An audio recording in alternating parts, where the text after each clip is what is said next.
ఉన్న బంగారాన్ని విడిపించి ఆ రోజు ఆన్లైన్ రేటుకే మేము కొంటాం. Sharma gold company.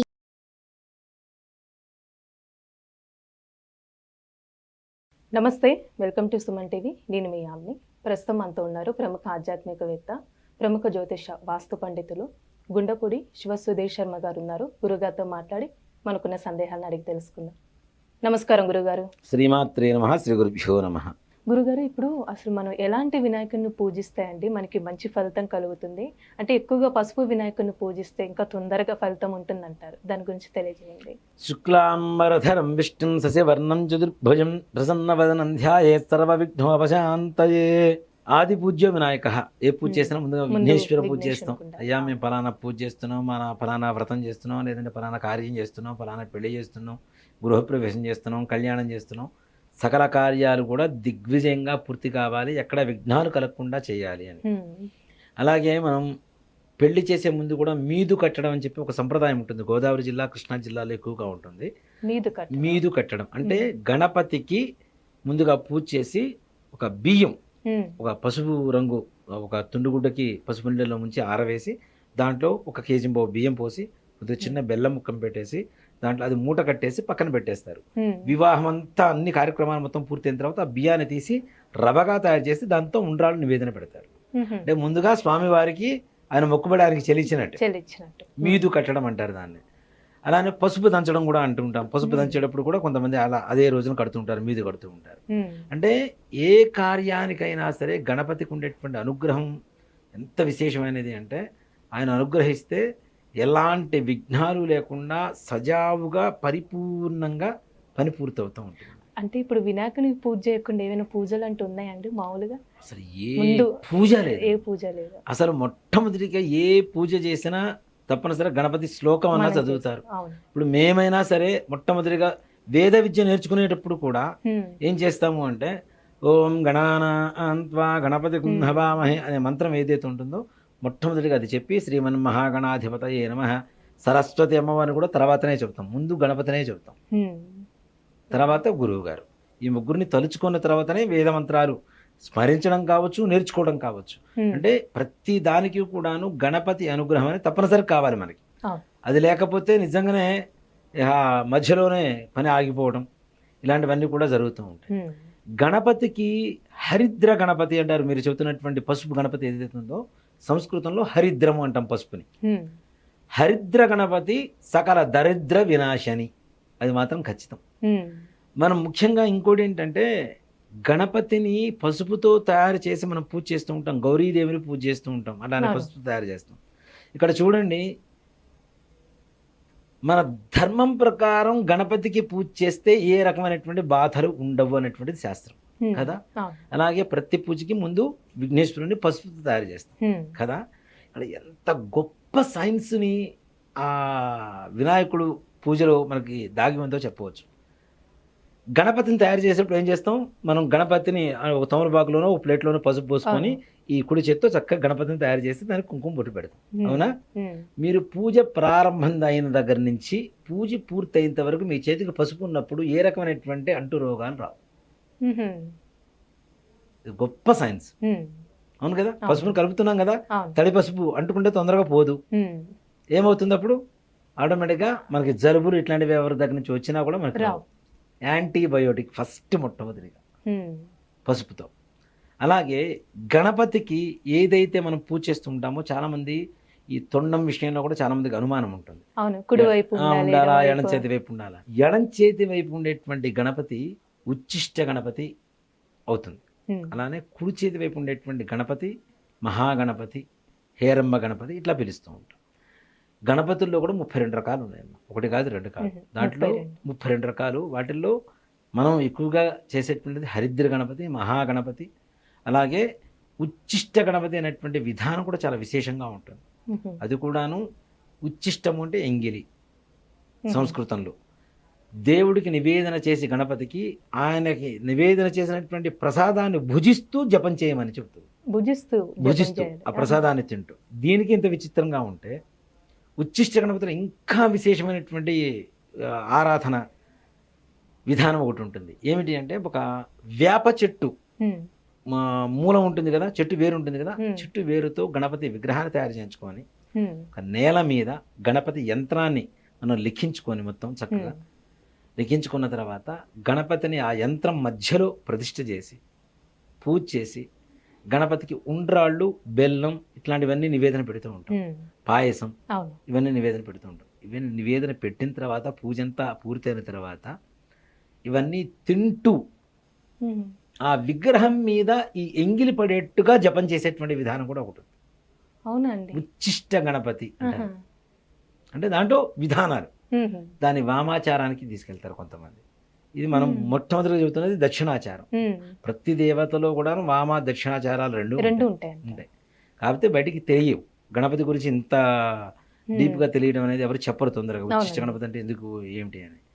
ఉచ్చిష్ట గణపతి అనేటువంటిది ఏదైతే చేస్తారో త్వరితగతిన అతి తొందరలో ఏమీ లేని స్థాయి నుంచి Hmm. ఉన్నతమైనటువంటి స్థాయికి ఎదుగుతారు. కానీ 60 ఏళ్ల తర్వాత ముందు పళ్ళు ఎప్పుడైతే రాలిపోతూ ఉంటాయో Hmm. అక్కడి నుంచి వాళ్ళ పతనావస్థ కూడా అట్లానే ఇదవుతూ ఉంటుంది. Hmm. కాబట్టి తగిన జాగ్రత్తలు చాలా అవసరం.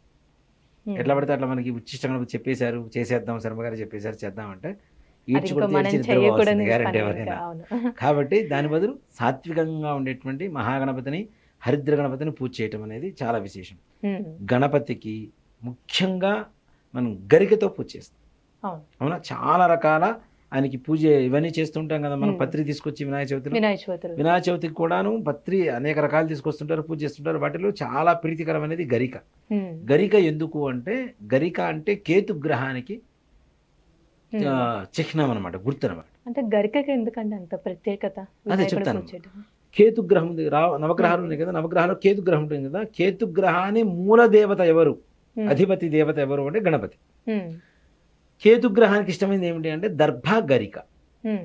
దర్భ అందరికీ దొరకదు, అవును. గరిక ఎక్కడైనా దొరుకుతుంది. Hmm. అది కూడాను మూలంతో సహా. ఏదైతే చెట్టు వేరు గరిక వేరుతో సహా. అది పీకడం కూడా పెద్ద కష్టం కాదుగా. అవును. ఇట్లా కట్ చేయాల్సిన అవసరం కూడా లేదు, ఇట్లా లాగితే వచ్చేస్తుంది గట్టిగా. Hmm. కాబట్టి మూలంతో సహా కేతుగ్రహ బాధలు పోవాలన్నా, చర్మ సంబంధమైనటువంటి వ్యాధులు పోవాలన్నా, అలాగే షుగర్, బీపీకి సంబంధించినటువంటి రోగాలు పోవాలన్నా, ఇట్లాంటి వాటికి కూడా తప్పనిసరిగా గణపతికి ఈ గరికతో పూజ చేయడం అనేది చాలా విశేషమైనటువంటి పూజ. Hmm. గరికతో పూజ చేసి స్వామివారికి ప్రీతికరమైనటువంటి మోదక హస్తం అంటే మోదకాలు స్వామివారికి. మోదకాల్లో ఒకటి మనం బియ్యపు రవ్వతో తయారు చేసుకునేది, ఇంకోటేమో ఈ బెల్లము, వరిపిండితో బియ్యపు పిండితో కలుపుకొని ఉడకబెట్టి చేసుకునేటువంటిది ఒకటి. Hmm. అలాగే మనం తినేటువంటి కజ్జికాయలు అంటాం, తింటూ ఉంటాం కదా.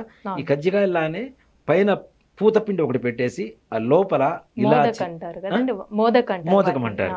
ఇలాచి, జాజికాయ, జాపత్రి, లవంగాలు, పుట్నాలు, పంచదార, ఎండు కొబ్బరి ఇవన్నీ కూడా మిక్సీ వేసి ఆ పౌడర్ని లోపల పెట్టేసి అది దానిని ఆవు నెయ్యిలో వేయిస్తారు, లేదా మామూలు నెయ్యిలో అయినా సరే వేయించేసి మోదక హోమం కూడా చేస్తారు. మోదకాలతో హోమం కూడా చేస్తారు, హోమం కూడా ఉంటుంది. హోమం కూడా చేస్తారు. కాబట్టి మోదక హోమం కానీ మోదకాలతో నైవేద్యం కానీ పెట్టేసి అవి మనం ప్రసాదం భుజించడం అనేది చాలా విశేషమైనటువంటి ప్రక్రియ. అలాగే హరిద్ర గణపతికి ముఖ్యంగా మీరు ఒక్కటే చెప్తాను, ఏవి అవి మా దగ్గర ఉన్నాయి లేవు ఇవన్నీ నివేదన పెట్టలేము చేయలేము అనుకునేటువంటి వాళ్ళకి గణపతి తొందరగా అనుగ్రహించాలంటే చిన్న బెల్లం ముక్క పెట్టండి సార్. ఏమీ లేకపోయినా ఏమీ లేకపోయినా బెల్లం ముక్క నివేదన పెట్టినా స్వామి వారికి చాలా ప్రీతికరం. కాబట్టి ఆయనకి ప్రీతికరమైనటువంటి ద్రవ్యాన్ని ప్రసాదంగా నివేదనగా సమర్పిస్తే ఇప్పుడు తొందరగా అనుగ్రహిస్తాడు కదా. కాబట్టి బెల్లం నివేదన పెట్టండి. గుడోపహ నివేదయామి అని చెప్పి గుడాన్ని నివేదన పెట్టినట్టయితే నిజంగా, అంటే ఒక మాట చెప్పాలంటే ఇక్కడ చూడండి, మనం తులాభారం వేస్తుంటారు దేవాలయాల్లో, మొక్కుకుంటారు. చిల్లర నాణాలు, బంగారం, వెండి, దాంతోపాటు ధాన్యం, వీటితో పాటు విశేషంగా ఎక్కువగా జరిగేది బెల్లం. అవునండి. బెల్లంతో తులాభారం వేస్తారు వాళ్ళ ఎత్తు. అవునా? అంటే బెల్లం అంటే బంగారమే ఓ మాట చెప్పాలంటే, సువర్ణమే. మధు అంటారు, మధు అంటే తీపి, ప్రీతి, ఇష్టం, ఇన్ని రకాల అర్థాలు వస్తాయి. కాబట్టి ఈ బెల్లాన్ని నివేదన చేసి హరిద్ర గణపతికి గరికతో పూజ చేసి స్వామివారి అక్షతలు వేసుకొని మనం ప్రతి నిత్యం కూడా ఒక చిన్న గరిక పోచ తీసుకొచ్చి గణపతి విగ్రహం ముందో పటం ముందో పెట్టేసి ఓ 2 తీసుకురండి, పూజ చేయండి. బయటికి వెళ్ళేటప్పుడు ఒక పోచ జేబులో పెట్టుకొని వెళ్ళండి, చిన్న పోచ. కానీ మీరు చేసేటువంటి కార్యాల పట్ల పెద్ద అస్త్రమై ముందుకు వెళ్ళిపోతూ ఉంటుంది. ఆ చిన్న గరిక అని. చిన్న గరిక పోచ, ఆ. ఆ పోచ తప్పనిసరిగా అస్త్రంలాగా తయారవుతుంది మ్హూ. మనతో ఉంటే. అంటే ఇంకా అన్ని కార్యాలు దిగ్విజయంగా పూర్తి చేస్తాం. అలానే ఏదైనా మంత్రం కూడా జపించుకుంటే మంచిదండి? మహాగణపతికి ఇప్పుడు మామూలుగా అందరికీ నాలుగుగా ఉండేటువంటి ఓం గం గణపతయే నమః అనేటువంటిది అందరూ చేస్తుంటారు. గకారం కాబట్టి గ అనేటువంటి అక్షరం స్వామి వారికి ఇష్టంగా ప్రీతికరమైంది కాబట్టి గకార అష్టోత్తరం కూడా ఉంటుంది. గకార గణపతి అష్టోత్తరం అంటే గాతోనే ప్రతి నామం తయారవుతూ ఉంటుంది. అలా అష్టోత్తరం చేసుకోవచ్చు, షోడశనామాలు చేసుకోవచ్చు, చక్కగా పూజ చేసుకోవచ్చు. అని మంత్రపూర్వకంగా చేసుకోవాలి గణపతిది అంటే మాత్రం లక్ష్మీ గణపతి ఒకటి ఉంటుంది, వల్లభ గణపతి ఉంటుంది తప్పనిసరిగా. ఇలా ఇందాక చెప్పుకుంటే ఉచ్చిష్ట గణపతి అని ఒకటి ఉంటుంది. ఇట్లా వీటిల్లో సాత్వికంగా ఉండేటువంటిది మహాగణాధిపతి మంత్రం లక్ష్మీ గణపతి మంత్రం.